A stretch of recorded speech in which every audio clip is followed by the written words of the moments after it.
Howdy folks, Doc here with Last Best Tool. There are just so many wonderful knives out these days, and I'm going to go over this CIVIVI Pintail today. There are a couple of other CIVIVIs I'm working with. This is the Spiny Dogfish. It's one of their new ones. I really love kind of that Paleolithic look of the handle. I mean, to me, that's kind of like art. And then this is the Concept 22. To me, it's more of a modern take on kind of the tracker knife, where some call it the Tom Brown tracker knife, others call it the Utah Knife Works tracker knife, depending on which side of that, origin story argument you're on. But I'll get to those. Right now, the Pintail. The Pintail, I assume, is named after the duck, which is a little bit odd because this is a small knife, and the Pintail is known as being a fairly large duck. But it's really in the category of the mini grip Tillion. It's a sub 3-inch blade. Uses S30VN steel. In fact, you can barely see it. They write it so small. See if I can bring that up here. It's right barely, let's see, there we go. S30VN. You can barely see it there. And in fact, there's nothing else on this blade, and that's the only place, that C, that really designates it as a CIVIVI knife. Now, I chose this one. I asked the company if I could get one of these to review, and they agreed. So I chose this model. I chose this handle of the choices and the blade color and blade steel. And that was deliberate because as I look through knife catalogs, I kind of get a feeling, just right off the bat, thinking I probably will either like that knife because it looks like it fits in my lifestyle, or no, that's not really what would fit. And this one, when I saw it, I thought that's really close, because I kind of have narrowed in on sort of this standard drop point about this size knife. I'm really warming up to liner locks. I love flippers. This is a Micarta. I would call it a fuzzy Micarta. I don't know if there's a formal name, but it's almost like it's aged. But they did contour it here. Some people have wondered about the spacing. You notice there's kind of this nice even space above the Micarta all the way around. In other words, on the Elementum, this CIVIVI knife, some people comment, why didn't they make the scales the same size as the knife? Well, there's a reason for that, and it has to do with the durability. In the old days, they used to make like inlays like this on this buck, and you can see it's a softer material. You could chip it there. And after a while, people, when they started getting a little bit more, precise in their making of materials, this is an old school Kershaw here. You can see Oregon, USA. I've had this for 1,000 years. But you can see that they actually did an inlay, and they did that to avoid catching the edges of the softer material and chipping it or breaking it. And then once you really kind of go down that road, you can put all kinds of things inside here that don't necessarily have to be all that durable. So I certainly understand why you might make a knife with a little bit of extra space around the metal. And they've contoured these. They've contoured them quite nicely. And right here as well. All of that takes a little bit of time. So this isn't a cheap knife. This is a $80, $90 knife. But if you've priced Benchmades recently, they're just astronomical. This one has I think this one's, is it S10? No, this is S30V. And this Benchmade here is S90V. I really like the S30s. There's a 45, there's a 90. I like the feel of that when I'm cutting with it compared to some steels. It does have what I would call maybe like an old school Western carbon steel feel, but it doesn't have a lot of the drawbacks of carbon steel, such as rusting, doesn't hold an edge, a little bit on the soft side, and depending on who made it, how many impurities are visible in the blade, also stains, etc. This one has a flat black on it, which is kind of neat to see. It's not a reflective black, a shiny like a ceramic black. This does use ceramic bearings, however, kind of in this captured mechanism, which is super silky smooth. They seem to have dialed in just about the right amount of purchase for a lateral motion, so you don't have to fight with it, and it's not super obvious. So it's very easy to deploy this. Also, they have cutouts for the lanyard. And I did go ahead and they included a lanyard. I put it on to try it out. For pocket carry, you can use a clip and then just yank on this if you want. I can see certain lifestyles, really, or certain carry options too, carrying positions that may really benefit from this. I was just more curious. The thumb studs, I use my favorite taper design.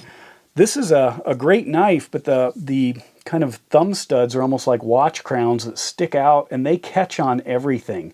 Even though they're smaller on this particular Benchmade here, the way these are hooked, they snag when I'm pulling it out of my pocket. So I've thought of either taking them off because I don't use the thumb studs that much, but I may just replace them to get this knife into something that I think is a little bit better. So as far as cutting, razor sharp. It's a beautiful, thin, fairly thin drop point blade. The weight of this knife is a little bit heavier than the equivalent sized Benchmade, just turned that off, mini Griptilian. So I'm going to hold up the lanyard here. So I've got about 2.9, something like that. It's flipping around all over the place. 2.8, 2.9. Is that 2.9 or 2.7? If I hold this thing up without... Yeah, 2.8, call it. And then this is about 2.575, 2.8, almost 2.6. So it's a touch lighter. I was trying to figure out why. They're very similar in size, and my guess is that the liners on the CIVIVI here are a little bit thicker. Not only because you would want that with the liner lock, but it is a little... It feels like a tougher knife. The motion when you're trying to, force or bend knives like this. These Griptilians are known for being, in fact this one needs to be tightened up, known for being a little bit on the flexible side, but that's where they get generally their lightweight. Whoops. It's got a couple of standouts here, both with black clip, tip down carry, but it is reversible. As far as cutting, it's a great hollow grind drop point blade. If I'm, from the factory, and I've been cutting a bunch with this, it just slices through stuff. It really holds that edge. Good steel, good design. If I move to something tougher, wood, it just, it's like, this is wood, and I'm shaving it. Get into that spot. Is that a knot here? Yeah. Just like a carrot. And I can really dig down and work that blade in there. Is it a bushcraft knife? You could do some bushcraft with it. I prefer a fixed blade, but it's got a really handy design. It's got a nice finger choil right up here to, or cutout, index point. Fits well. You can see I've got full 4 fingers on this, even though it's a short handle. If I measure this, there's the blade. It is sub 3 inches for those places. Not by a lot, but it is. Overall, I'm looking at about 6 3/4 inches. And then folded shut, we're looking at about 3 3/4 inches. So it's not a large knife, which is why I like it. It does exactly what I want it to, and I'm impressed with just the fit, the finish, the design. I really am starting to like CIVIVI knives. Now, let's go there. CIVIVI knives are made in China. Lots of knives from many companies, including Benchmade, also have Chinese production knives. There is a movement from some factories or some companies in China to really go after producing very high quality, basically innovative products. Obviously I work with Olight, on some of their new designs. I enjoy, I don't work in the factory obviously, but I certainly give them feedback and tell them, you know, what I like or not, as well as a few other companies.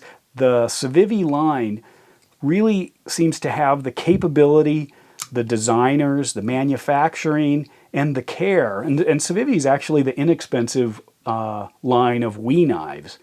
You know, so Benchmade has a couple of sublines.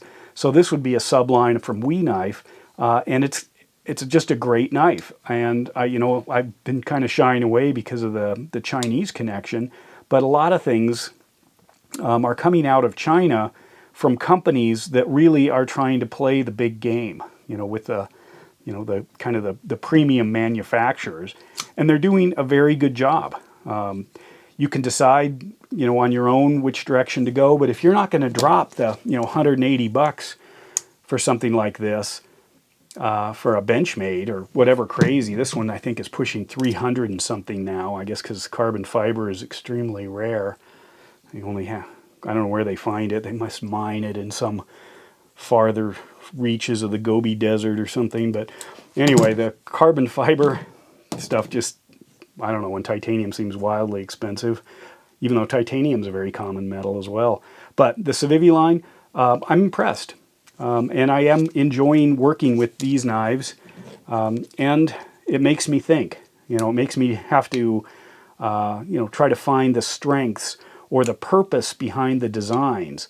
And as I do that, I learn more about the tool, you know, and that's part of why I do this, why I really enjoy working with these different tools. But there it is, the CIVIVI Pintail. It's been around for a while.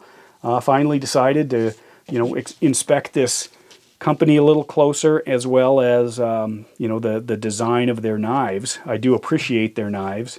They do have designers too. I mean, they come from actual people, and some of those people are Americans. In fact, a lot of them are Americans that design knives for CIVIVI.